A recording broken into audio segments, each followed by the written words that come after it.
Hello and welcome to the Fighter's Take, brought to you by BetDSI. My name's Hollywood Joe Tussing, pro fighter, MMA trainer. I'll be your host, and tonight we are watching UFC Fight Night from Denver. It's the 25th anniversary of UFC 1, and we were treated to a spectacular main event, Yair Rodriguez versus Chan Sung Jung. Before we get to that, after the video, if you look down in the description, you'll find a link over to BetDSI. Follow the link, sign up for an account, and they will match your first deposit up to $500.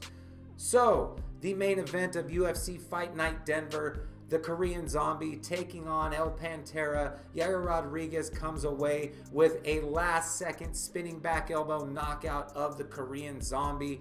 Just an amazing fight by both of these guys. The first round saw Chan Sung Jung really countering well, throwing a lot of slip counters, catching Rodriguez coming in. The second round saw Rodriguez starting to mix it up, land a lot of spinning techniques, really started to take over the second round towards the end of the round. Third round swung back the other way a little bit. Looked like Chan Sung Jung was starting to get a hold of the counter striking again in the third round. In the fourth round, both of these guys just looked like they were doing what they were trying to do very well, and it was a very evenly matched fight. Each of these rounds was very tough to call the later it got in the fight. In the fifth round, these guys they opened up high five and hugging, and they would bang it out for a little while, then look up at the clock, high five and hug. They did this 3 or 4 times in the fight, but with about 10 seconds left in the fight, they did it one more time. They looked up at the clock, looked at each other, waited for a second. The crowd started to boo. They broke into a counter, each of them.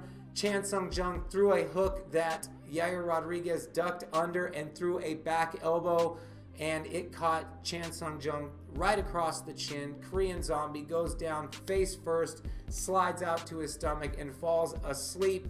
Yair Rodriguez comes away with a last-second spectacular knockout over the Korean Zombie. An all-around amazing night of fights. Donald Cerrone with the historic night, becoming the winningest and most finishes in UFC history. Yair Rodriguez back on the horse with a spectacular knockout over Chan Sung Jung, who I thought would have gotten the decision in this fight. It would have been very close, probably a split decision, but I was going to go with Chan Sung Jung until Yair Rodriguez landed that beautiful back elbow. Great night of fights, guys. Thanks for watching. Don't forget, down in the description, follow the link over to BetDSI, sign up for an account. They will match your first deposit up to $500. Thank you so much for joining me. I will talk to you soon.